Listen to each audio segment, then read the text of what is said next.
ang mga kwento ng pag-ibig, kwento ng buhay at kwento ng pag-asa dito sa Barangay Love Stories. Love Stories. Dalawang tao ang inaasahang bubuhat sa isang relasyon upang ito ay magtagumpay. Hindi pwede na isa lamang dahil posible itong bumigay. Ikaw kabarangay, isa ka bang mabuting katuwang sa iyong kapareha? Dear Papa Dudut, magandang araw po sa inyo at sa mga kabarangay nating nakikinig ng Barangay Love Stories. Sobrang idol ko talaga kayo, Papa Dudut. Kaya naman wala akong pinapalagpas na episode ng programa ninyo online. Natutuwa at nakaka-relate kasi ako sa mga kwento na ibinabahagi ng mga letter senders ninyo. Ako man ay may sarili ring istorya na gustong i-share, kaya ako nagpadala ng aking sulat. Ngunit bago tayo dumako doon ay nais ko munang magpakilala sa inyo at sa mga taga-pakinig natin. Ako nga pala si Yeri, 32 years old at kasalukuyang nandito sa Taiwan bilang OFW. Alam nyo, ni sa hinagap ay hindi ko naisip na magtatrabaho ako sa ibang bansa. Kontento na kasi ako noon na nasa Pilipinas lamang kasama si Terence, ang long-time boyfriend ko. Kung mag-iibang bansa man kami ay bakasyon lang sana. Lalo't plano na rin sana naming bumuo ng pamilya.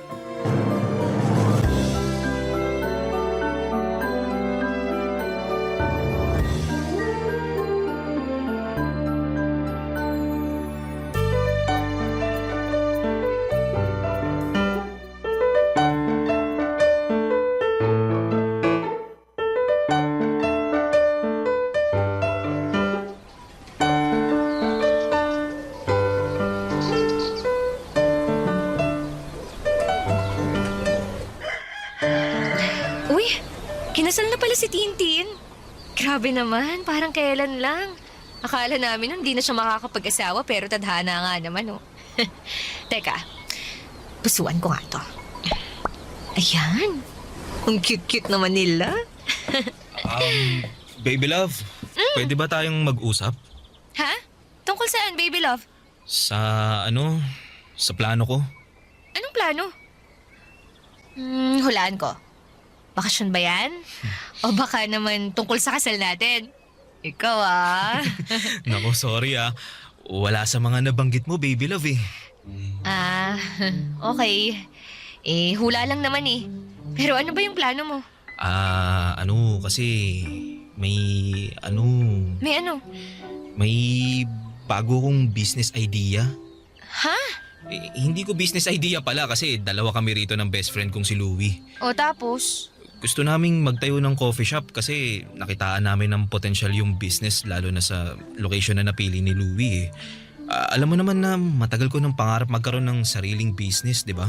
Oo naman. Simula pa lang nung nakilala kita business-minded ka na eh. Simula pagkabata, kaso inalat naman ako sa mga nauna kong business kaya ayun. Pero ayoko namang habang buhay na malugmok sa bagay na yun.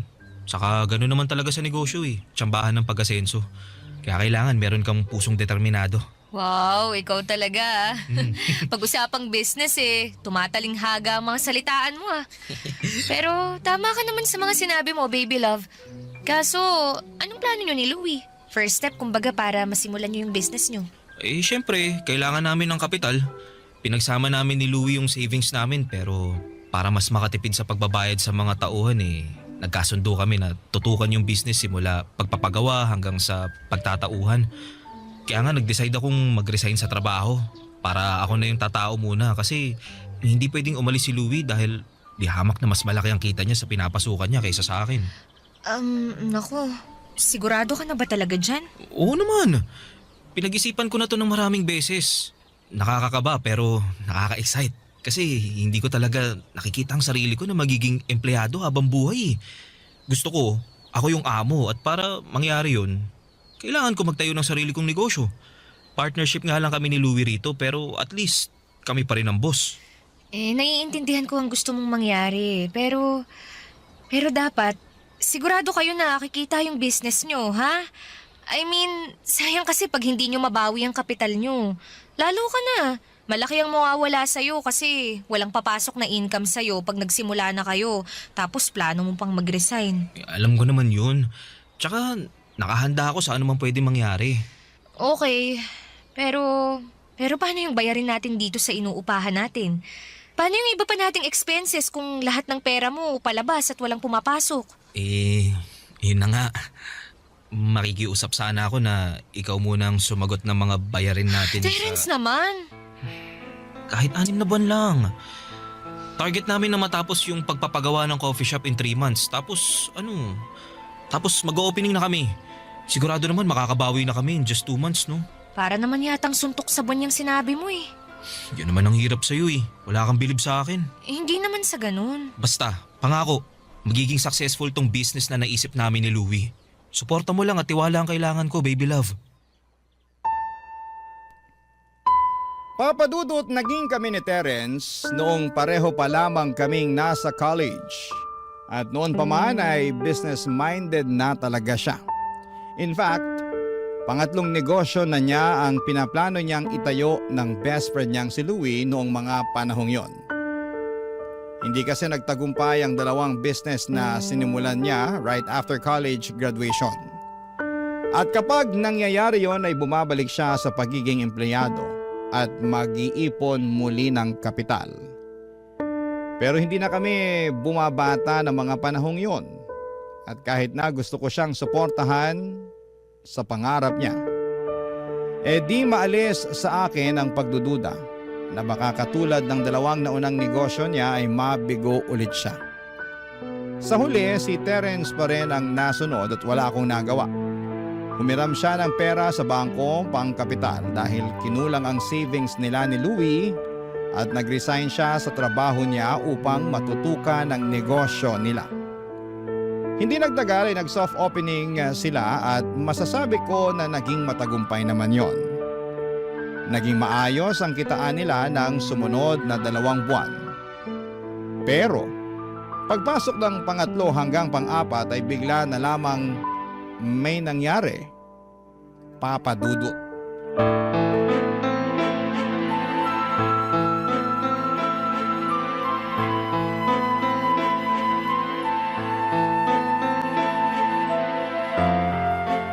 Terence, anong ginawa mo? Bakit halos mag-zero na tong savings account natin para sa kasal natin? Pasensya ka na, baby love. Huwag mo ako ma-baby love dyan, ha? Ipaliwanag mo kung bakit nawala yung savings natin. Ikaw at ako lang naman ang may access dito, ah. Oo nga, pero hindi naman nawala eh. Ano hindi nawala? Tingnan mo nga. Halos wala nang natira. Nahiya ka pa. Nag-iwan ka pa ng 10 piso. Sana sinagad mo na. Hindi nga nawala kasi Kasi ano? Hiniram ko muna. Hiniram? Oo. At saan mo naman ginamit yung pera natin, Aber? Sa dun sa coffee shop namin ni Louie. Terence naman! Bakit kinailangan mong gamitin dun yung pera na pangkasal natin, ha? Sige nga! Medyo kasi, may mga kailangang i-repair sa shop. Kaso wala na kaming pera na pampa-repair dahil may hinana yung kita ng business namin eh. Sabi ni Louie wala na siya mailalabas kaya pinagawan niya ako ng paraan para makahanap ng pera. Tapos naisip mong kunin yung savings natin nang hindi nagpapaalam sa akin? Oo, pero... Pero ano? Ha? Terence naman! Nagawa ko lang naman yun kasi pag nagpaalam ako siguradong hindi ka papayag. Hindi alam mo! O kita mo na. Kaya hindi na ako nagsabi sa'yo kasi alam ko di mo naman maintindihan yung rason ko kahit na ipaliwanag ko pa. Sayang lang laway ko sa'yo. Ano bang pinagsasasabi mo? Saan naman ang galing yan? Sa akin lang. Pansin ko kasi wala ka na talagang bilib sa akin eh. Nasa tuwing may naiisip ako negosyo, akala mo laging papalpak. Bakit nagkamali ba ako? Kakasabi mo lang na mahina ang kita ng shop nyo, di ba? Oo. Pero gano'n naman talaga sa negosyo, di ba? May mga panahon na mahina pero meron din namang panahon na malakas. Pero mali pa rin na nagdesisyon kang mag-isa na gamitin ang savings natin dahil dyan sa negosyo mo. Hindi naman sa'yo lang yung pera na yun eh. Sa akin din yun. Tsaka pagkasal natin yung Terence! Ang tagal nating inipon yun, tapos ngayon wala na. Ano magsalita na parang hindi na maibabalik yung pera natin? Kasi nga hiniram ko lang yun. Ibabalik ko rin yun pag nakabawi na yung shop namin. Paano pag hindi? Ha? Paano kung tuloy-tuloy na mahina na yung benta nyo? Paano mo babayaran yung perang kinuha mo sa account natin? Sige nga! O yan, kita mo na? Anong kita mo ng pinagsasasabi mo dyan? Ang negative mo. At halatang halata na wala ka rin bilib sa akin. Buti pa yung asawa ni Louie, sinusuportahan siya sa ginagawa niya. Pero ikaw, Parang hindi naman yata tamang ikumpara mo ako sa asawa ni Louie. Eh kung tutuusin may kaya sila. At hanggang ngayon, may trabaho si Louie. Hindi kagaya mo na nakatali na dyan sa negosyo nyo at hinahayaan akong bumuhat sa relasyon natin. Ano? Sabihin mo hindi! Lalatagan kita ng mga resibo, pati na rin ng mga pangako mong napako! Papa Dudut, sobrang sama ng loob ko dahil sa ginawa ni Terence sa savings namin for our wedding. Pero sa abot ng makakaya ko ay inuunawa ko pa rin siya. Kahit na galit ako, hinahanapan ko pa rin ang dahilan ng puso ko na patawarin siya sa hindi niya pagpapaalam sa akin na kukuhanin niya ang pera namin at gagamitin sa business nila. Para sa akin ay masakit ang ginawa niyang yon dahil nga naglihim siya at nagdesisyong mag-isa.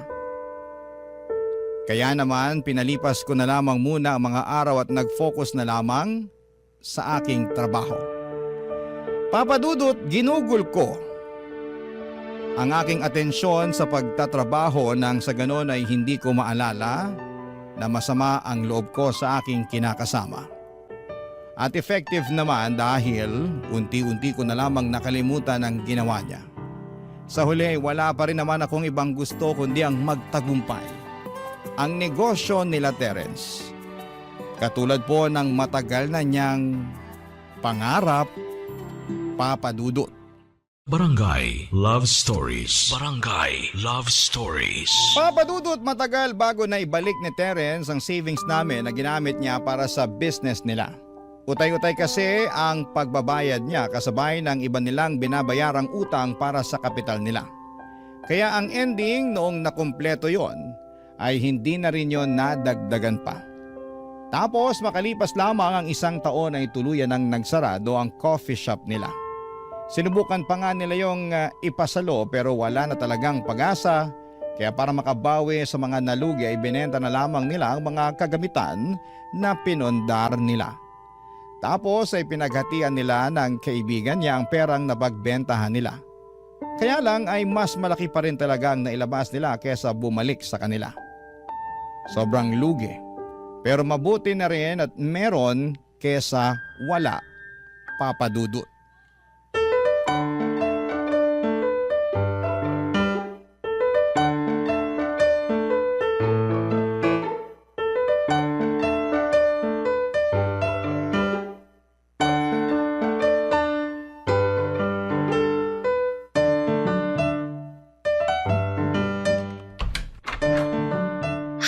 Grabe naman traffic sa Pilipinas to. Wala na ba talagang pagbabago? Aalis kang fresh papasok ng trabaho. Tapos uuwi kang bruha. Kulang na lang walis tambo eh. Teka, bakit ba ang dilim dito sa bahay?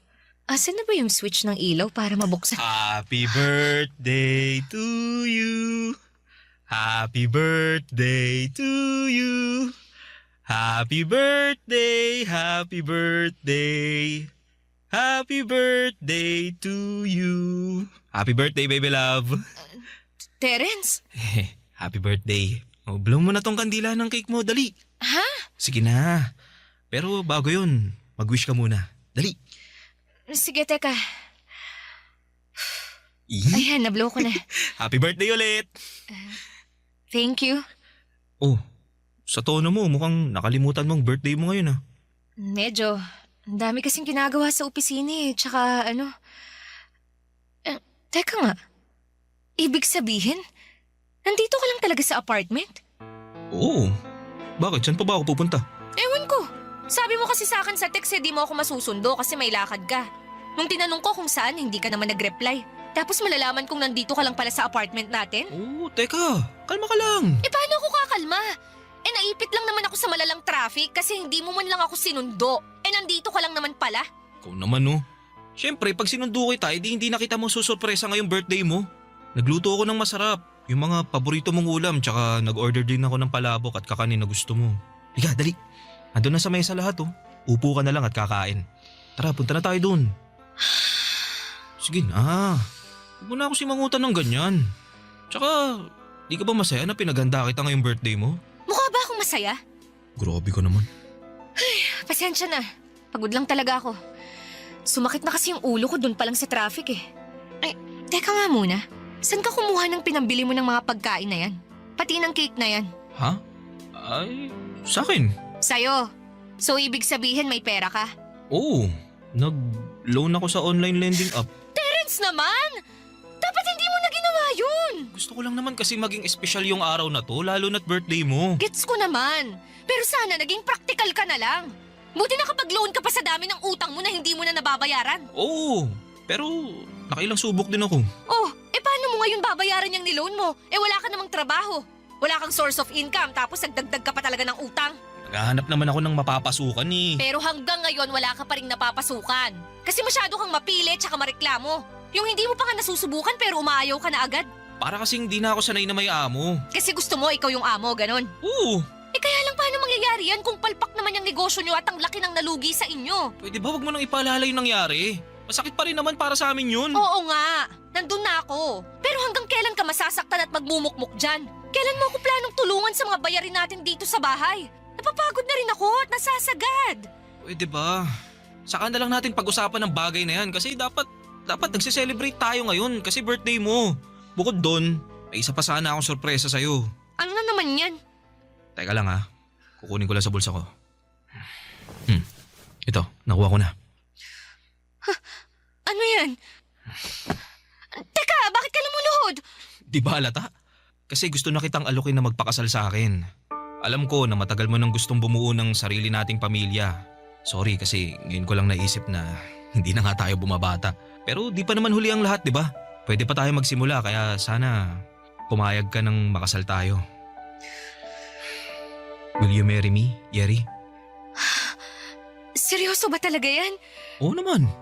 Ayan oh, may singsing na nga ako oh. Na binili mo sa perang inutang mo. Yeri naman, wala namang masama sa utang. Wala ngang masama kung binabayaran mo na at hindi mo na dinadagdagan. Pero hindi. Imbis na makaahon ka sa utang, lalo kang malulubog sa ginagawa mo. Tsaka ngayon ka pa talaga nag-alok ng kasal. Kung kailan parang... Oh, anong ibig mo sabihin? I'm sorry, pero tinatanggihan ko tong alok mong kasal. Sorry talaga. Yeri, hindi mo na ba ako mahal? Mahal kita. Pero gusto kong ayusin mo muna yung sarili mo. Maghanap ka ng trabaho. Bayaran mo yung mga utang mo at tulungan mo ako sa mga bayarin natin sa bahay. Pag nagawa mo yun, baka magbago ang isip ko at pumayag na akong magpakasal sa'yo. Papa Dudut, hindi naman siguro ako masamang girlfriend kung tumanggi ako sa kasal na alok ni Terence sa akin. Mahal ko naman siya at pangarap ko na may kasal sa kanya. Pero sa nakikita ko ay hindi pa talaga handa si Terence na mag-level up sa aming relasyon. Kumbaga gusto lamang niya kaming maikasal para mapasahan niya ako ng responsibilidad sa mga bayarin niya. Since mag-asawa na nga kami noon. At ayoko noon dahil hindi nga ako pala utang tapos bigla akong magkakaroon ng mga utang. Kaya nga kahit sumama ang loob ni Terence ay hindi ko siya pinansin. Sinabihan ko na lamang siya na kung gusto niyang matuloy ang kasal namin, ay dapat siyang magsikap at patunayan niya yon sa akin. At magagawa lang niya ang mga bagay na yon kapag naghanap siya ng trabaho. At tigilan na niya ang pag-iisip ng kung ano-ano na mga klase ng negosyo. Pero imbis na gawin ang bagay na yon, ay mas naging bulakbol pa si Terence. And I had enough. Papa Dudut.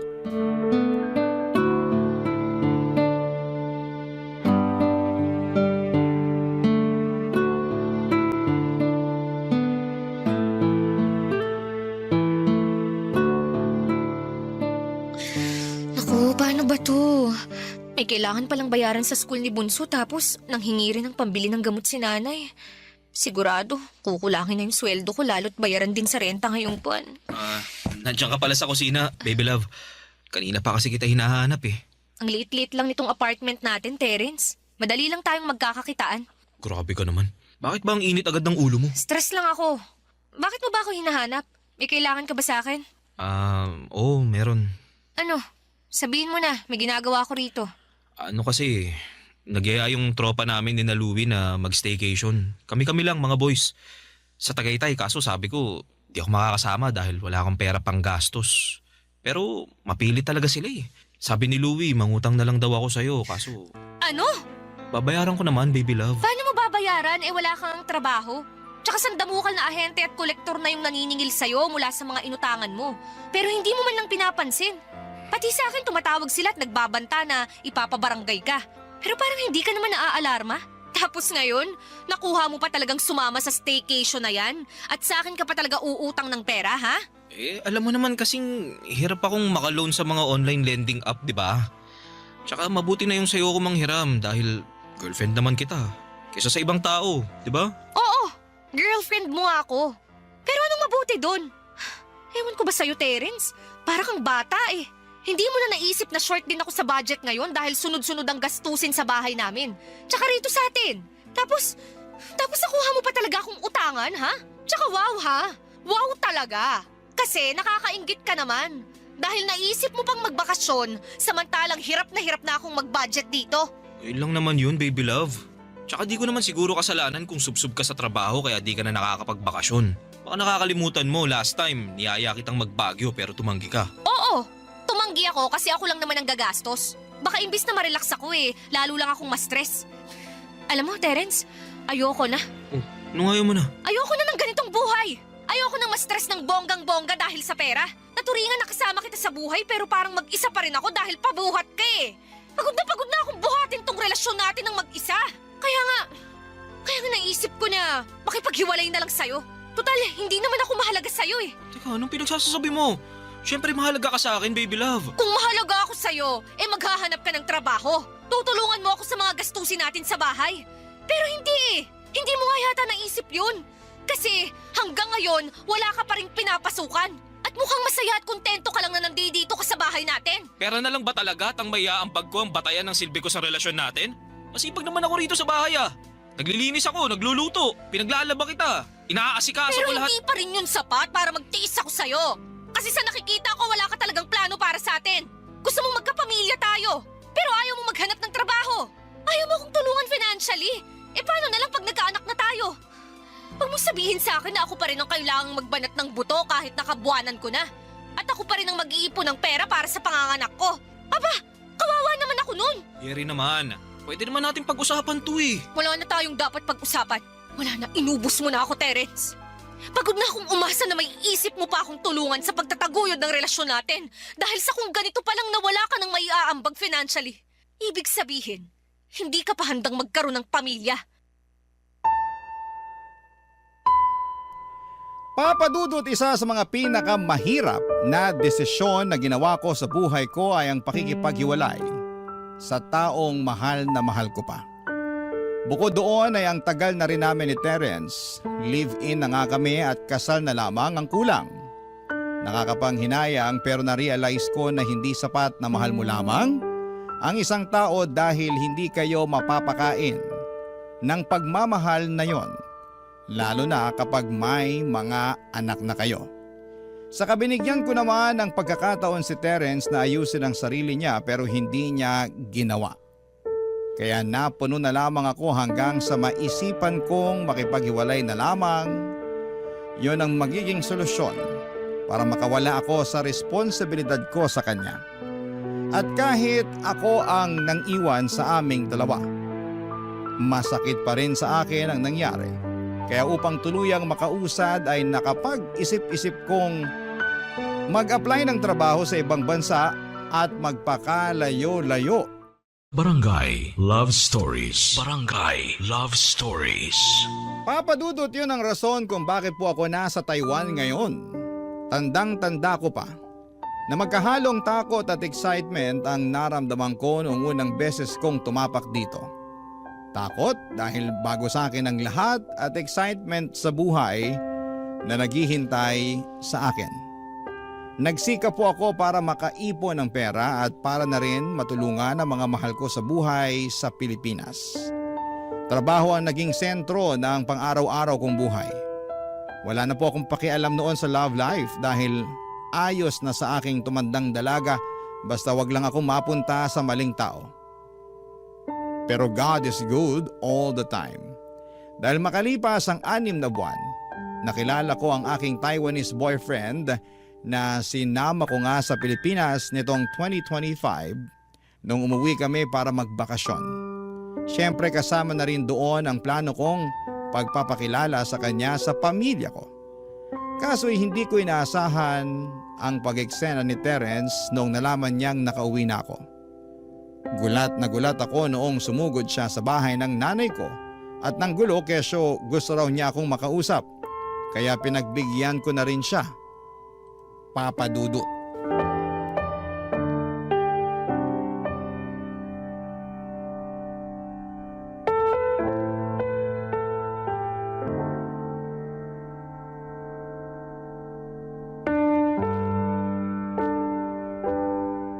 Terence, ano bang ginagawa mo rito? Pasensya ka na, Yeri, kung biglaan na lang akong pumunta rito sa inyo ha. Nung nabalitaan ko kasi na nakauwi ka na, na-excite akong makita ka eh. Nakita mo na ako. Ano pang kailangan mo? Yeri, wag ka naman ganyan sa akin. Ano mo akong ganito? Yan bang parang ang lamig-lamig ng pakikitungo mo? Hindi mo ba ako na-miss? Halos 2 taon din yata tayong hindi nagkita, di ba? Pasensya ka na pero hindi kita na-miss eh. Ganun na lang ba talaga kadali sa'yo nakalimutan yung pinagsamahan natin? Ano bang pinagsamahan yun? Alam mo kung anong tinutukoy ko, Yeri. Sorry pero wala naman akong rason para alalahanin pa yung pinagsamahan natin. Lalo na't ang naaalala ko lang yung rason kung bakit tayo naghiwalay. Teka nga, wag mong sabihin na hindi ka pa rin nakaka-move on. Hindi pa nga. Terence naman, almost 2 years na rin ang lumipas. Sasabi mo na lang din yan kasi may nakilala ka ng bagong mamahalin. Samantalang ako, eto wala. Wala pa at hindi ako naghanap ng iba kasi nga mahal pa rin kita. Hindi naman yata kasalanan ng boyfriend ko ngayon na dumating siya sa buhay ko. At wag mo rin sa akin isisi na wala ka pa rin nakikilalang ibang babae. Di ka ba nakikinig? Mahal pa nga kita at kahit kailan hindi ako makaka-move on sa relasyon natin. Kaya nga, nung nalaman kong uuwi ka rito sa Pilipinas para magbakasyon, di na ako mapakali. Inabangan ko talaga yung pagdating mo para personal kang kausapin. Ano pa bang pag-uusapan natin? Sa nakikita ko kasi, wala na tayong dapat pag-usapan. Meron pa kasi gusto kong makipagbalikan sa'yo. Gusto kong ligawan ka ulit. Gusto kong maging tayo ulit. Anong sinabi mo? Hindi ko kayang mabuhay sa mundo nang wala ka sa piling ko, Yeri. Mahal na mahal kita eh. Sobrang sakit na nakipaghiwalay ka sa akin nun. Hanggang ngayon, di ko pa rin matanggap. Pag naalala ko yung rason kung bakit mo ko iniwan, nagagalit ako sa sarili ko. Kaya nga para maging karapat dapat ulit ako sa'yo, sinubukan kong ayusin ang sarili ko pero dahil sa kalungkutan at matinding selos nung nalaman kong may iba ka na, lalo lang ako nalugmok. At anong gusto mong mangyari? Samahan kita sa pagkalugmok mo? Ayos ka rin no? Idadamay mo pa ako. Tsaka para sa kaalaman mo, ginawa ko na yan noon. Sinamahan na kita sa pagkalugmok mo, hindi lang isang beses. Kundi maraming beses pa nga. Binuhat pa nga kita, di ba? Inalalayan, sinuportahan, at nagtiis ako sa relasyon natin. Kahit na ako yung babae. Pero anong ginawa mo? Ha? Wala. Naging kampante ka na nandyan lang ako sa tabi mo. Kasi mahal kita. Kaya nga iniwan na kita nun Kahit masakit din sa akin. Kasi alam ko, wala akong magiging kinabukasan sa'yo. Tapos ngayon, isusumbat mo sa akin yung nangyari sa'yo, ha? Mas lalo mo nang pinatunayan na wala talaga akong mapapala sa'yo sakaling ikaw ang nakatuluyan ko. Dahil hindi ka pa nagbabago. Alam mo, Terence, mabuti pa umalis ka na. Huwag ka nang bumalik. Dahil sinisira mo lang yung bakasyon namin. Please lang, nakikiusap ako sa'yo. Papa Dudut, hindi ko akalain na magagawa ni Terence ang bagay na yon. Akala ko kasi makalipas ang 2 taon ay nakausad na rin siya. Pero nagkamali ako dahil parang mas lumala pa yata ang sitwasyon niya mula nung iwanan ko siya. And at the same time ay nakaramdam din po ako ng matinding awa para sa dati kong karelasyon. Awa dahil lalo niyang inilugmok ang kanyang sarili kaysa tulungan yon. Kaya nga hindi na rin namin tinuloy ang pagpapabarangay sa kanya noong araw na sumugod siya sa bahay para manggulo. Pero makaraan lamang ang ilang araw. Nagulat na lamang ako matapos makarating sa akin ang balita na nagtrending ako sa Facebook, lalo na sa mga kakilala at kaibigan namin, nang mag-post si Terence ng maling kwento at pinalabas doon kung paano ko siya iniwan para ipagpalit sa iba. Grabe, Papa Dudut. Sirang-sira ang imahe at mental health ko noon. Bukod doon ay panay din siya ng tawag at text sa akin. Gusto raw niya akong makausap, ganito, ganyan. Kaya pumayag na ako't pinapunta ko siya sa bahay para magharap na kami sa huling pagkakataon.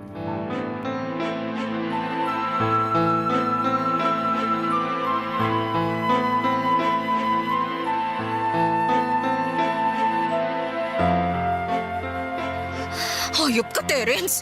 Ano ba bang gusto mo? Sa pagkakatanda ko, wala naman akong kasalanan sa'yo ah. Bakit mo ba ako ginawa ng maling kwento? Pasensya ka na, Yeri. Pero desperado na kasi ako eh. Hindi mo ko pinapansin. Hindi mo nire-replyan yung mga chat tsaka yung text ko. Pati mga tawag ko ayaw mo ring sagutin. Para ano pa? Eh wala na rin naman tayong dapat pag-usapan pa. Marami tayong dapat pag-usapan. Marami, tulad ng... tungkol sa ating dalawa. Tungkol sa relasyon natin. Matagal na tayong tapos, Terence. Ilang taon na rin, di ba? Pero mahal pa nga kita.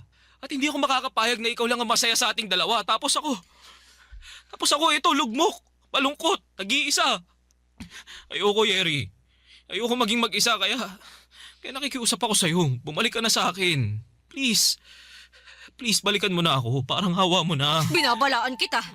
Pag hinawakan mo ako, may kalalagyan ka. Hindi naman kita sasaktan kaya huwag ka matakot.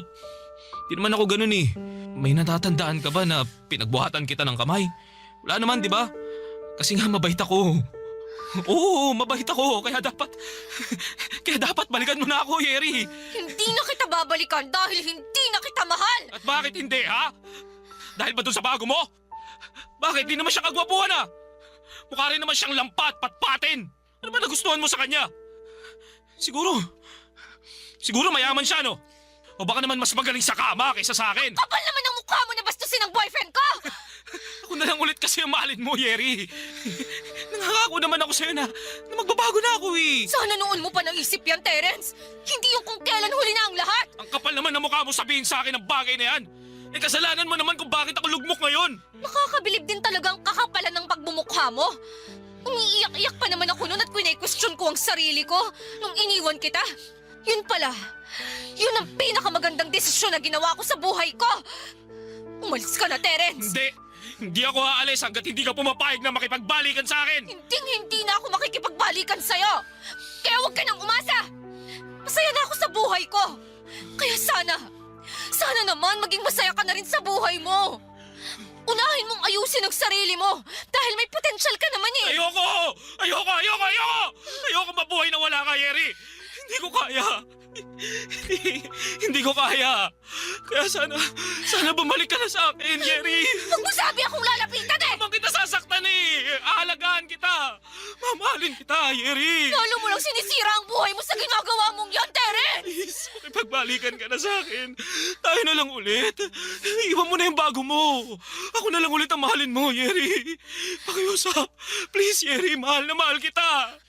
Mahal na mahal kita. Mahal na mahal kita, Yeri! Papa Dudut, bago pa ako tuluyang mahawakan at malapitan ni Terence ay umeksena na ang boyfriend ko at mga magulang ko para ipagtanggol ako. Nagkagulo pa nga ng bahagya matapos suntukin ng tatay ko si Terence. Inawat na lamang siya ni nanay bago niya mapuruhan ang dati kong kinakasama. Takot na takot ako dahil para na itong nasisiraan ng ulo. Kaya agad kaming nagpatawag ng pulis. Mabilis nilang dinampos si Terence at dinala sa presinto. Doon ay muli kaming nagkaharap at sinampahan ko siya ng kaso. Naging sobrang hassle ang sana'y masayang bakasyon namin sa Pilipinas ng boyfriend ko. And to make the story short ay naglabas ng restraining order ang hukuman para hindi na makalapit sa amin si Terence. Kaya kahit papaano ay napanatag na ako. Ngayon ay nandito na naman ako sa Taiwan pero aminado po ako na may mga gabi pa rin na bumabalik ang trauma ko dahil sa mga nangyari. Kasama na po doon ang pagsisisi na sana ay hindi na lamang ako pumayag na makipag-usap muli sa dati kong kinakasama. Pero buti na lang, nandito ang boyfriend at ang pamilya ko para maging sandigan ko at maging matibay ang aking support system. Sa ngayon, Papa Dudut, mas nakafocus na lamang po ako sa aking trabaho at sariling buhay. At umaasa na unti-unti ay mawala na sa aking isipan ang nakakatakot na pangyayaring yon. Maraming salamat po, Papa Dudut, sakaling mapili po ninyong basahin ang aking kwento. God bless and more power po sa Barangay Love Stories. Ang inyong kapuso at ka-barangay forever, Yeri. Uy, kabarangay! Agree ka ba sa ending ng ating Barangay Love Stories na ito? I-share mo na ang feelings mo sa ating comment section. Ang mga kwento ng pag-ibig, kwento ng buhay at kwento ng pag-asa dito sa Barangay Love Stories. Love Stories. Kapag nagmahal ang puso ay madadaig nito ang kung anong nakikita ng mga mata. Kaya nga importante na kilalanin muna natin ang husto ang isang tao bago natin sila papasukin sa buhay natin. Ikaw, kabarangay, nagmahal ka na ba ng todo? Dear Papa Dudut, ang sabi nila ay bulag daw ang pag-ibig. Pero hindi po ako naniniwala doon dahil nagiging bulag lamang ang pag-ibig kung sarado ang ating puso na tumingin at umunawa sa katangian ng isang tao. At yun ang eksaktong karanasan ko sa buhay pag-ibig na naisipan kong i-share sa Barangay Love Stories. Kung hindi ninyo na itatanong ay avid listener ako ng inyong programa. Pero bago tayo magpatuloy, nais ko muna magpakilala sa inyo, Papa Dudut. Tawagin niyo na lamang po ako sa pangalang Zelda. 34 years old at taga Parañaque City. Nagtatrabaho ko sa isang private company bilang accounting head. Sumisweldo ako ng disente, may savings, insurance, at ilang mga investment na nakakatulong din sa aking pamilya. Masasabi ko talaga na handa na ako sa buhay may asawa, pero mukhang ang tadhana ang hindi pa handa na magkaasawa ako.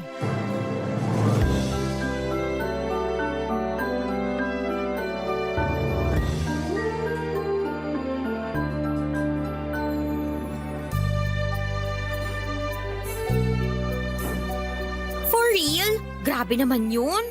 Oo.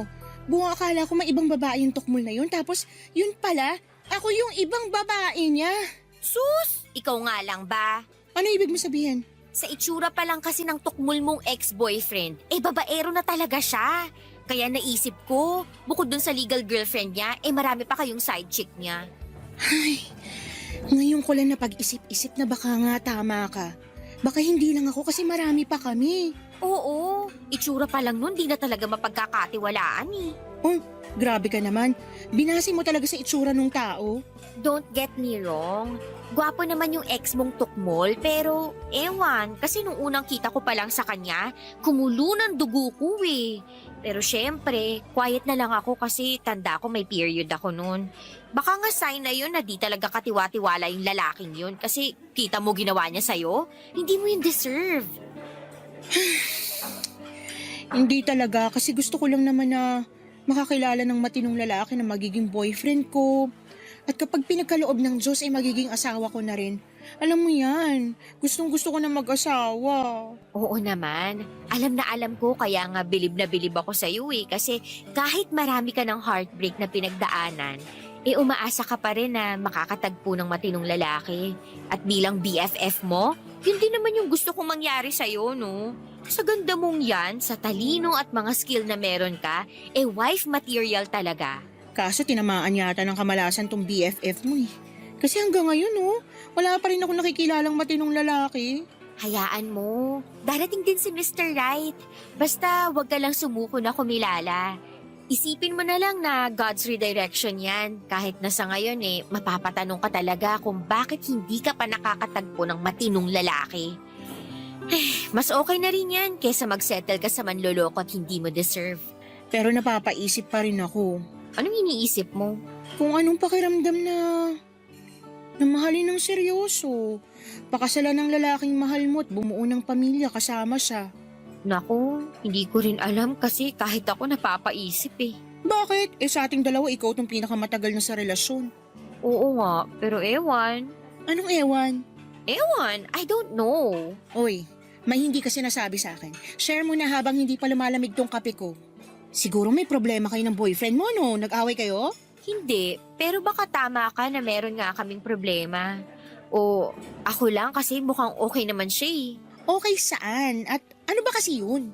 Sa setup ng relasyon namin, di ba ang tagal-tagal na namin. Pero hanggang ngayon, di pa rin niya ako mayayang magpakasal. Ewan ko, pero napaisip tuloy ako kung kontento na lang siya na nagli-live-in kami o baka may iba siyang kinalulukuhang babae kaya hindi niya ako mapakasalan. Sobra naman yung huli Hindi ko naman naisip na magagawa sa'yo yun ng boyfriend mo. Ako rin naman, pero di ko lang napigilang mapaisip. Baka yung unang dahilan pwede pa. Kaya, payo ko, mag-usap kayo, ha? Sabihin mo na gusto mo na mag-level up kayo sa relasyon nyo. Tanungin mo kung may plano ba siyang pakasalan ka kasi matagal na rin kayo at hindi na kayo bumabata, no? Kung magbibibi kayo, baka mahirapan ka na kamo. Buti sana kung siya yung magbubuntis at manganganak. Ayun na nga. Basta mag-usap kayo. Naniniwala naman ako na walang gusto't ang di maayos ng mabuting usapan. Thanks, Beshi. Gagawin ko sinabi mo. Pero paano naman yung sayo? Kaka-break mo pa lang, di ba? Wala namang kaso yun.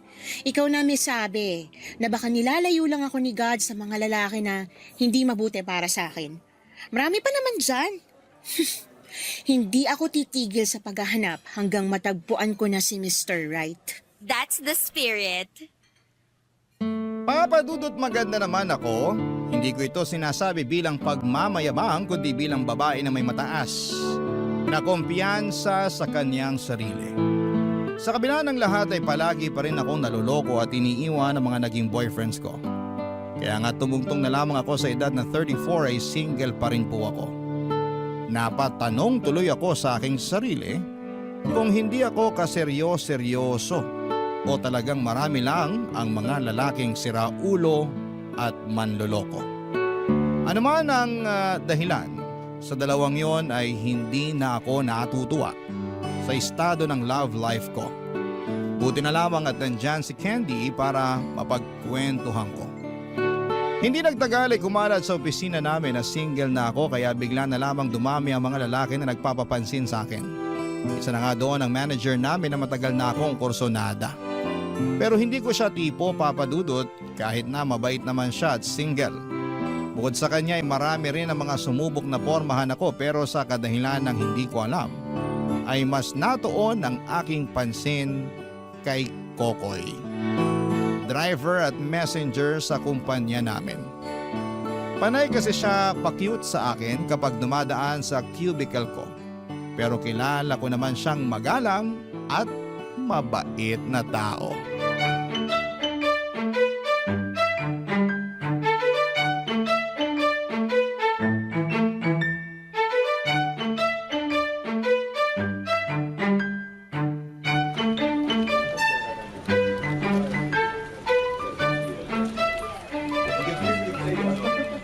Good morning po, ma'am. Good morning din. Aga nyo naman po pumasok. Alas 7 pa lang, oh. Mag-undertime kasi ako mamaya, kaya pumasok na lang ako na maaga. Undertime? Siguro may date po kayo, no? Wala akong date, tsaka di ko pa yan naiisip ngayon. Ganun ba? Sa ganda nyong yan, siguradong maraming mga lalaki nagkakandarapang magpapansin sa inyo. Lalo kalat na sa opisina na single na ulit kayo. Pero, wag po kayong magagalit, ha? Hindi naman sa chismoso ako. Narinig ko lang din yun sa ibang mga tao rito kaya nalaman ko.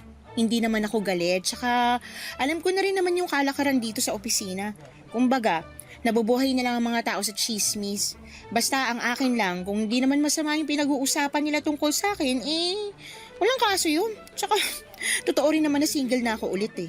Napakatanga naman ng lalaking sumayang sa inyo, ma'am. Medyo okay na rin yun kesa kami nga. Pero, hindi naman pala siya loyal sa akin. Ibig sabihin, niloko kayo ng banu na yon? Gano'n na nga. Ayos lang po ba malaman kung paano niya kayo naloko? Kasi di lang ako makapaniwala. Ayos lang naman. Ginawa lang naman niya akong side chick. Buti na lang malakas ang instinct ko, kaya hindi na kami inabot ng ilang buwan. Pero kapag naaalala ko na naging kami, naaaburido ko. Biruin mo yun? Minahal ko yung tukmul na yun tapos niloko lang ako. Grabe. Kawawa rin yung girlfriend eh. Kaya hiniwalayin ko na agad nung nalaman ko. Tukmol nga talaga. Kasi kung ako yung nasa posisyon niya, hindi ko na kayo pakakawalan pa. Kumbaga, mamahalin ko kayo ng totoo. Iingatan ko kayo at aalagaan. Ang sweet mo naman. Sweet po talaga ako. Pero hindi ko lang pinaalam sa lahat. Bakit? Siguro kasi marami ka ring babae, no? Bukod sa nanay ko at 5 kapatid na mga babae, wala naman akong ibang babae sa buhay ko. Ha? Bakit? Hindi lang yata siguro sinuswerte pang matagpuan yung babaeng para sa akin. Pero malay nyo, kayo na talaga yun. Sir, medyo lumihis yata ng bonggang-bongga yung usapan. Nako, sorry po ma'am. Ay, binibiro lang kita. Tsaka nagkukwentuhan lang naman tayo, 'di ba? Opo, pero totoo yung sinabi ko. Na baka ako na yung babaeng para sa'yo? Tumpak. Ang bilis mo naman yata. Hindi pa nga natin masyadong kilalang isa't isa. Kaya nga panay papansin ko sa inyo kasi gusto ko pa kayong makilala ng husto. Yung totoo, matagal ko na kayong crush. Pero may jowa po kayo nun kaya dumistansya ako. Ngayon, wala na. Wala na nga, pero hindi ibig sabihin, handa na ulit ako makipagrelasyon. Hindi ko naman kayo pinipilit kung hindi pa kayo handa. Pero naglakas loob na lang din akong umamin. Para naman kahit paano, mapansin nyo. Tsaka pwede naman tayo maging magkaibigan kung gusto nyo eh. Mabait naman ako, tsaka gwapo. Ayoko ng toko ah. Pustiso mo ba yan? Oo eh. Teka, damputin ko lang. Sige, take your time. Sorry ma'am. Hindi pala masyadong kumapit yung pandikit na nilagay ko. Nakakahiya tuloy. Grabe. Kalmahan mo lang. Nangyayari talaga yan. Ngayon pa talaga nangyari. Kung kailan pinagyabang ko pang gwapo ko.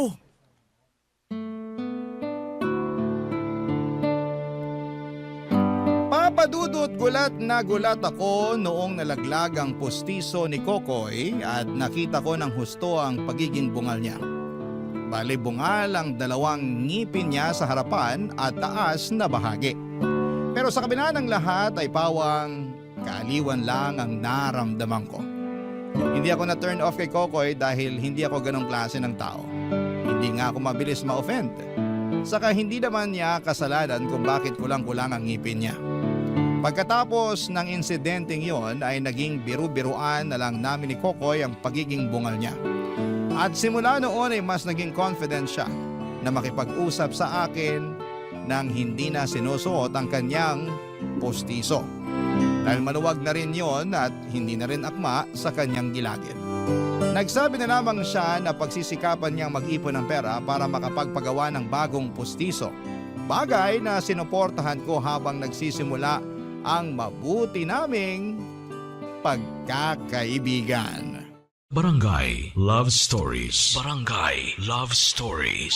Papadudo tulad ng sinabi ko ay naging magkaibigan kami ni Kokoy at lalo kaming naging close sa isa't isa. Ewan pero aminado akong nagwapuhan na rin ako sa kanya dahil palatawa siya. Kengkoy at may sense of humor. Pero maalalahanin, masipag at mabait na tao. At kahit na kulang-kulang ang kanyang ngipin ay hindi yon naging dahilan upang bumaba ang pagtingin at pagrespeto ko sa kanya bilang tao. Single si Kokoy at sinabi niya sa akin na wala pa siyang napapasagot sa mga nililigawan niya noon kasi nadidismaya raw sa pagiging bungal niya. Kaya nga pagkatapos niyang mabasted, 1 taon na ang nakakalipas ay tumigil na siya sa panliligaw. Nag-focus na lamang siya sa sarili at pagtulong sa pamilya niya, lalo na at breadwinner din siya. Sobra kong humanga kay Kokoy at sa katatagan ng loob na pinakita niya sa kabila ng mga kabiguang naranasan niya sa buhay. Mas lalong tumaas ang tingin ko sa kanya at mas naging kaakit-akit siya sa aking mga mata. Hindi nga nagtagal ay nanligaw sa akin si Kokoy at kinuwento ko yon kay Candy Papadudut.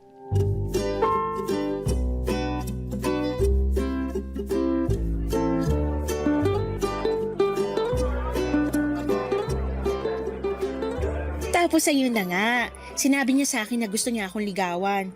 Pero di pa ako pumapayag Siyempre pakipot muna ako. Ito yon? Ha? Ito yung lalaking gusto mong manligaw sa'yo, kamo. Ito yung nasa picture sa phone mo na pinapakita mo sa akin, tama? Oo, siya nga. Tsaka may pangalan yung tao. Ano nga ulit yung pangalan niya? Kokoy? Cristopero pero palayaw niya Kokoy. Cristopero? Ang kulit ng pangalan niya. Pangalan ng tatay niya yun. Tsaka wag mo naman pagtawanan. Hindi ko lang mapigilan eh. Mukhang nilaro, saka ngayon lang ako nakarinig ng ganung pangalan. Medyo kakaiba. Kahit na. Makatawa ka wagas. Kita ko pangalang-alam mo. Grabe siya, pero sorry Kahit tong mukha nung Kokoy natatawa ako Saka seryoso ba yan? Lakas ng loob ngumiti kulang-kulang naman yung ngipin. Candy naman. Bakit ba?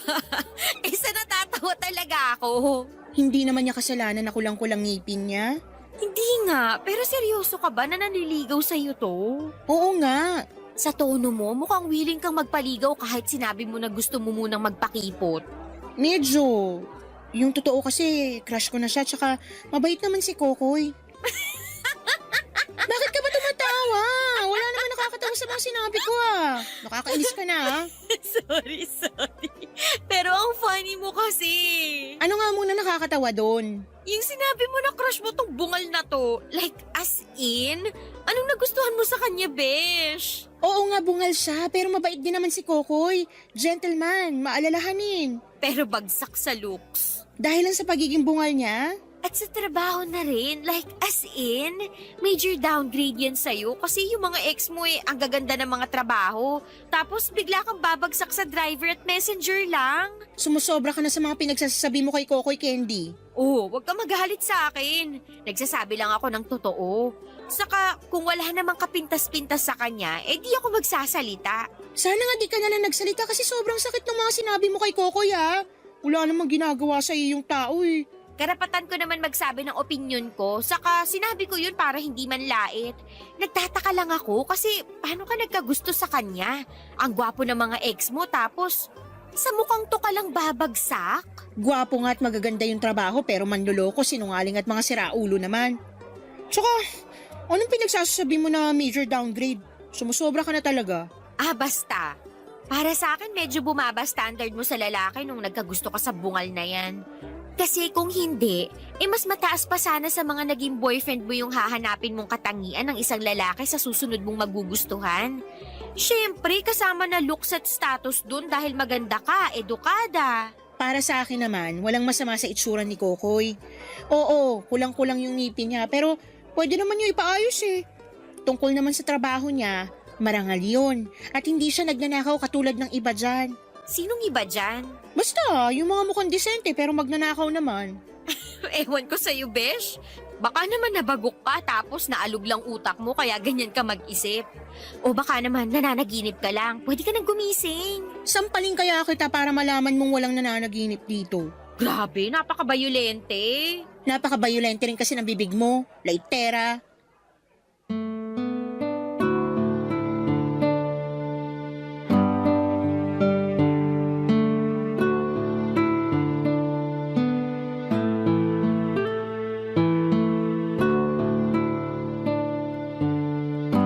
Papadudot, hindi na bago sa akin ang pagiging matabil ng dila ni Candy dahil kilala ko siyang prangka. Pero nagulat pa rin ako sa pagiging laitera niya. Sa dinami-rami ng tao, siya pa talaga na best friend ko ang mangiinsulto sa lalaking nagugustuhan ko. Sa abot ng makakaya ko ay inunawa ko ang sentimiento niya. Totoo na ang mga naging ex-boyfriend ko ay may ganong klaseng trabaho. Pero hindi pa rin yon sapat na dahilan upang ikumpara niya si Kokoy sa kanila. Saka nagtatrabaho siya ng marangal at wala namang masama doon. Kaya nga aminado akong sumama ang loob ko kay Candy dahil sumobra siya sa kanyang mga limitasyon. At bilang adult ay sinabi ko yon sa kanya upang tawagan siya ng pansin. Bagay na hindi naman niya minasama, kaya agad siyang humingi ng paumanhin. Pero humirit pa siya na nagsasabi lang naman daw siya ng totoo tungkol sa pagiging bungal ni Kokoy. At hindi nito kagwapuhan kung ikukumpara sa mga ex-boyfriend ko. Hinayaan ko na lamang si Candy sa kung ano ang nakikita ng kanyang paningin basta ako ay nag-focus na lamang sa nakikita ng aking puso. Besides, buhay ko pa rin naman ito at ako pa rin ang magdidesisyon kung papapasukin ko si Kokoy. Pero wala rin naman kasing dahilan para hindi dahil pinatunayan niya sa akin na karapat dapat ko siyang sagutin. Kaya hindi nagtagal ay naging magkasintahan kami ni Kokoy, Papa Dudut.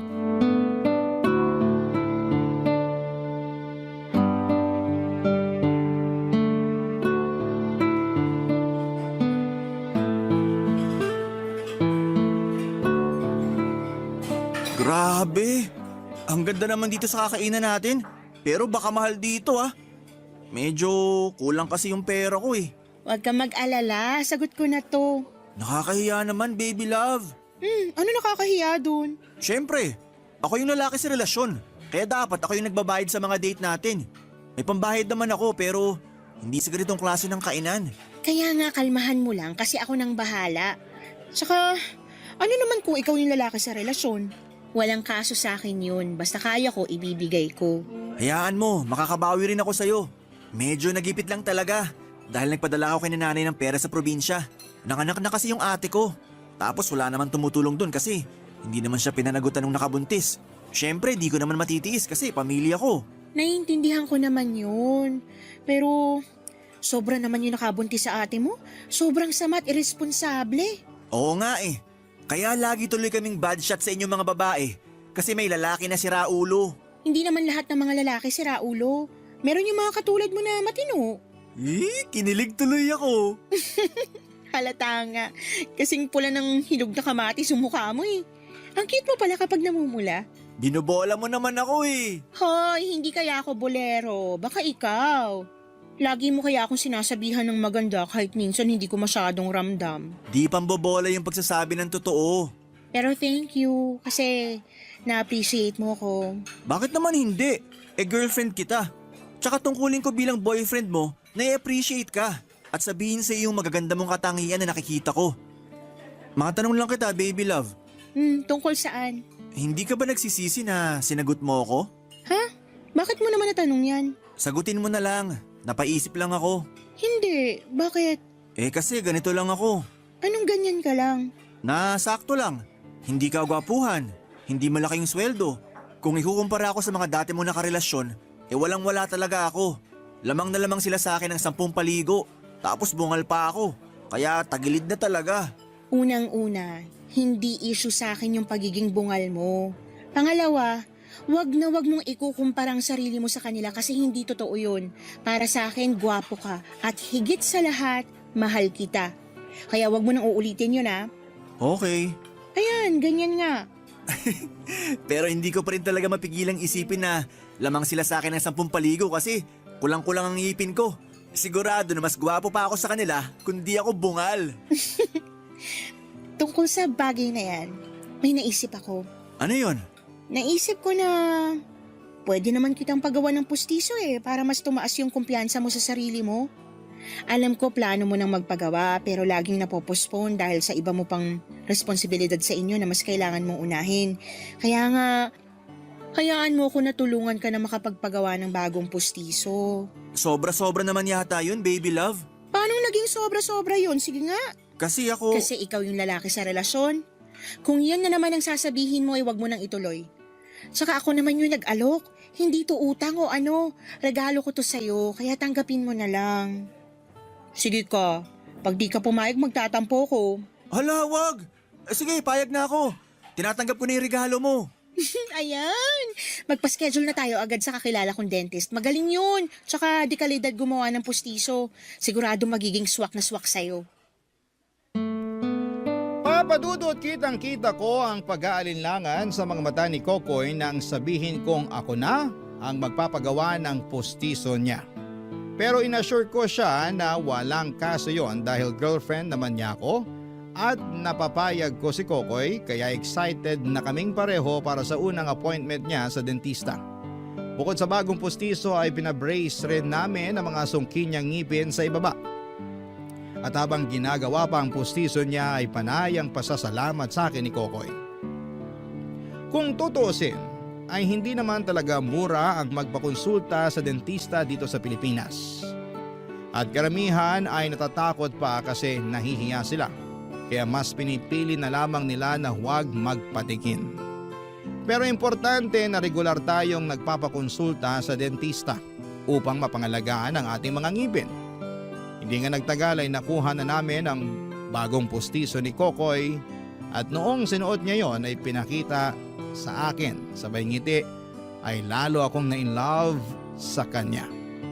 Isa lang ang masasabi ko. Papadudot, lalo siyang gumuwapo sa aking paningin. Barangay Love Stories. Barangay Love Stories. Papadudot, dahil sa bagong postiso ni Kokoy ay hindi na kulang-kulang ang kanyang ngipin. Mas tumas din ang kumpiyansa niya sa sarili. Bagay na kinatuwa ko naman ng husto. Siyempre proud ako sa boyfriend ko kaya nga hindi lang postiso at brace ang ibinigay ko sa kanya dahil sa katuwaan ko. Nang mga sumunod na linggo ay nasira ang cellphone ni Kokoy kaya naman sinabi kong bibilhan ko siya ng bago. At hindi lang bago dahil mamahalin at upgraded version niyo ng nasira niyang cellphone. Tuwang-tuwa tuloy ang boyfriend ko at labis ang pasasalamat sa akin.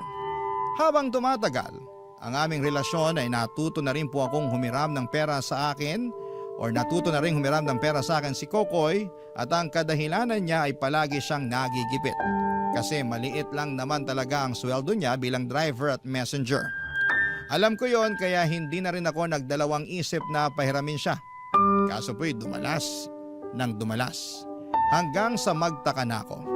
Isa pang napansin ko ay ang pagkawala ng oras sa akin ni Kokoy dahil masyado na siyang abala sa kanyang cellphone. Lagi niyang dinudot-dot yon at kapag gusto kong tingnan ay iniiwas niya. Nabother na ako kaya naman kinompronta ko siya.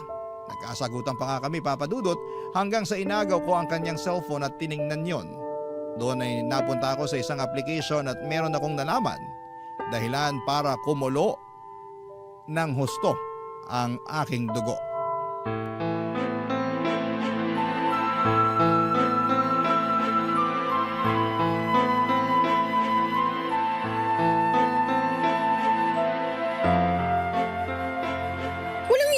Kokoy, napakababoy mo!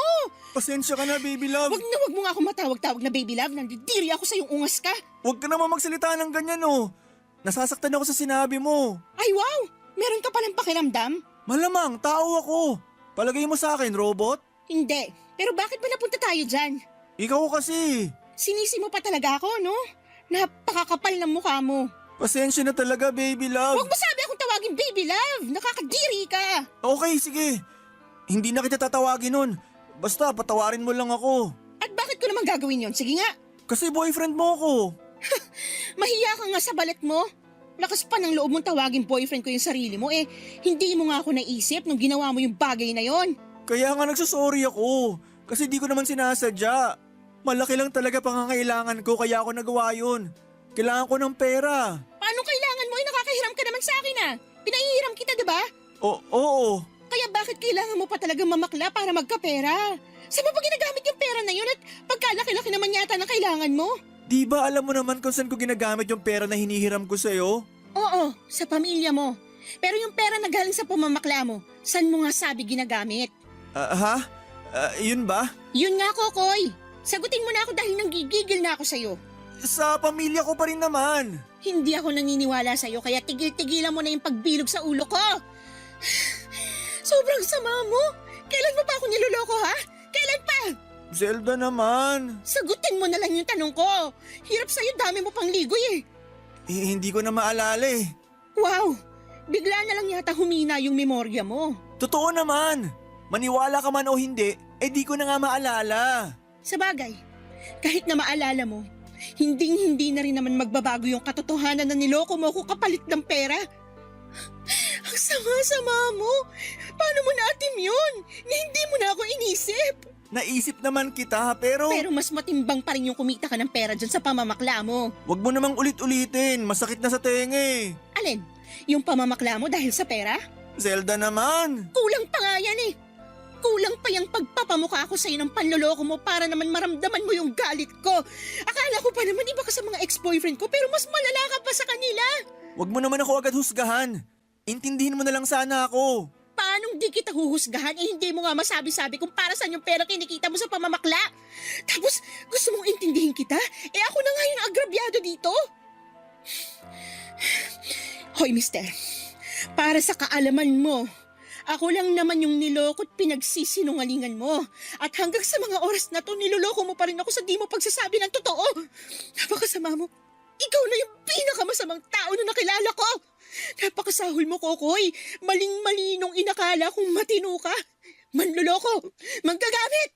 Simula sa araw na to, hiwalayin na tayo. Papadudot diring-diri ako kay Kokoy dahil sa pamamakla niya. Hindi nagtagal ay nalaman ko na may nabuntis pala siyang ibang babae.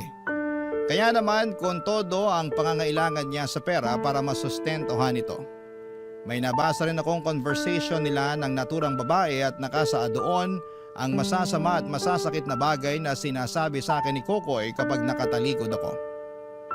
Sa bagay, ginamit lamang niya ako, papadudot.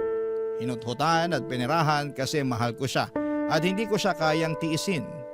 Para sa akin ay napakalaking insulto noon kaya nga hiniwalayan ko na si Kokoy ng araw ding yon.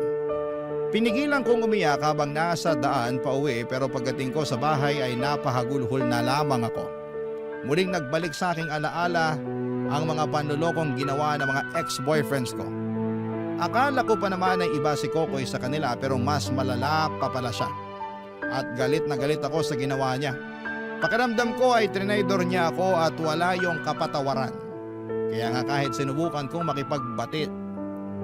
sinubukan pang makipagbati sa akin ni Kokoy ay hindi ko na siya kinausap pa. Para saan pa, hindi ba?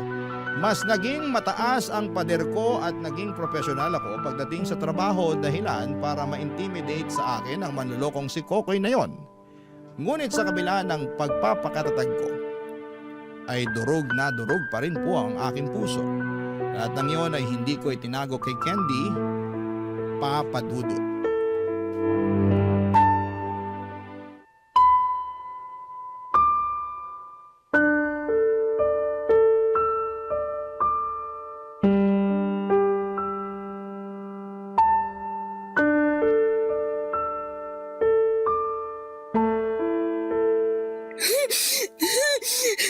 Ang kapal na mukha niya, di ba? Hindi lang makapal kundi pangit pa. Grabe, hanggang lalo ko nalalaman yung mga panloloko niya sa'yo. Mas tumitindi yung galit ko sa bungal na yun. Hindi na siya bungal. May postiso na siya. Bungal pa rin siya at hindi na magbabago yun, no? Saka ayun na nga, pinagawan mo na nga ng pustiso, pinabrace mo pa yung sungki niyang ngipin, tapos nakuha ka pang lukuhin. Napakawalang ya talaga ng lalaking yun. Ewan ko. Hindi ko alam kung paano niya nagawa sa akin eh. Ginawa ko naman lahat na makakaya ko para tulungan siya at suportahan sa mga bagay na ginagawa niya. Hindi lang tulong at suporta yung binigay mo sa kanya kasi kulang na lang saluhin mo siya. Naloka nga ako sa'yo, Beshi. Kasi naging instant sugar mommy ka ng baliw na yun. Wala naman sa akin yun eh. Anong wala? Ang dami mo nang tinulong sa damukol na yun. Tapos wala.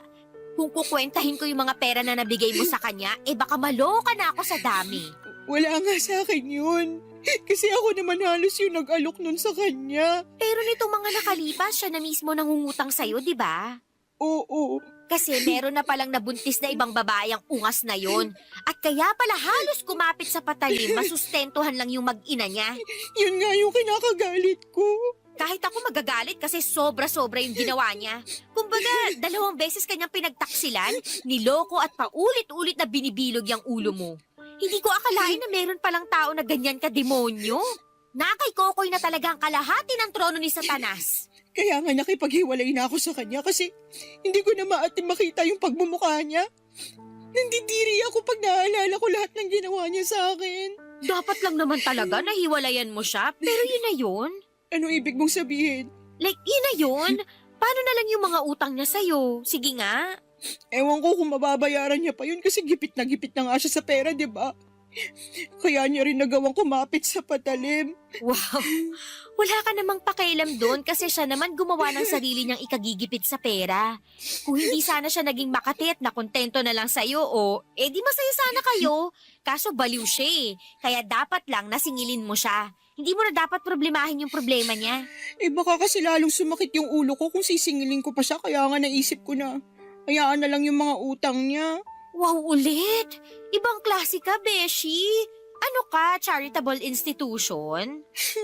Candy naman eh. Alam mo, naiinis ako sa'yo. Ikaw na nga yung niloko at ginamit, tapos napakabait mo pa rin.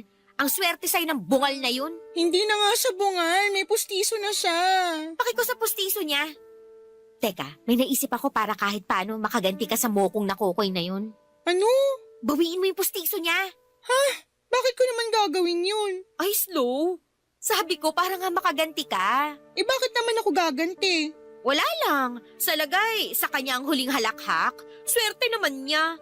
Kaya nga kung ako sa'yo, bawiin mo yung pustiso niya. Kasi tingin ko, kasalanan nun, kaya kanya niloko. Sabi mo, mas tumaas kumpiyansa niya sa sarili niya, di ba? Tapos gwapong-gwapo sa sarili, ganon. Kung mabungal ulit siya, tingnan natin kung di ulit bumaba yung kumpiyansa niya sa sarili. As if naman magagawa ko yun. Magagawa mo. Sabihin mo, binabawi mo na. Pag hindi binigay, agawin mo sa bunganga niya tapos basagin mo, sirain mo, apakan mo hanggang magkadurog-durog. Deserve ng kokoy na yun na mabungal ulit. Papadudot ramdam ko ang matinding galit kay Candy habang sinasabi niya ang mga katagang yon. Pero ewan ko kung magandang ideya na bawiin ko pa ang pustiso ni Kokoy matapos ko yung ipagawa para sa kanya. Pangalawa ay nasa bunganga pa niya. But to be honest, naisip ko nga na magandang ideya yon para naman kahit papaano ay makaganti ako sa kanya kasi kilala ko ang sarili ko na hindi ganong klase ng tao. Ang gusto ko na lang ay tuluyang putulin ang ugnayan namin ni Kokoy at magkaroon ng peace of mind. Kumbaga karma na lamang ang bahala na maghiganti sa kanya. Sa kasalukuyan ay patuloy akong nag-move on. Hindi pa rin nawawala yung sakit na dulot ng ginawa sa akin ni Kokoy. Pero malaking bagay na hindi na kami magkatrabaho sa ngayon para unti-unti akong makausad at makalimot. Natanggal kasi siya sa pinagtatrabahuhan namin dahil sa patong-patong na violations. At nung kinuwento ko yon kay Candy ay tuwang-tuwa ang gaga kong kaibigan.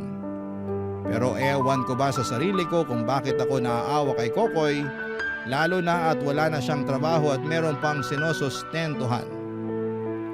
Kaso, alam ko rin na labas na ako doon at dapat ay wala na akong pakialam sa kanya.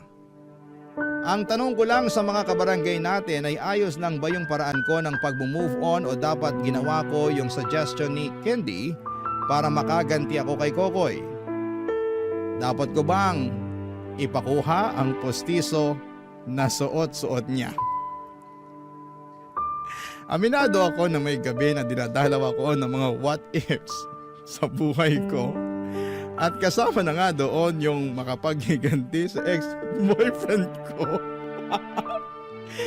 Ewan, sana'y matulungan at mapayuhan ako ng mga kabarangay natin. Hanggang dito na lamang po ang sulat ko.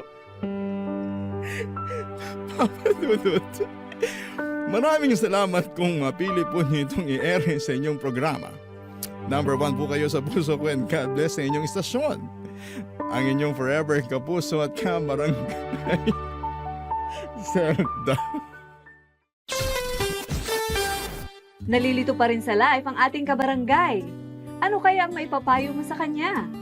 Ibahagi mo yan sa ating comment section para mabasa rin niya.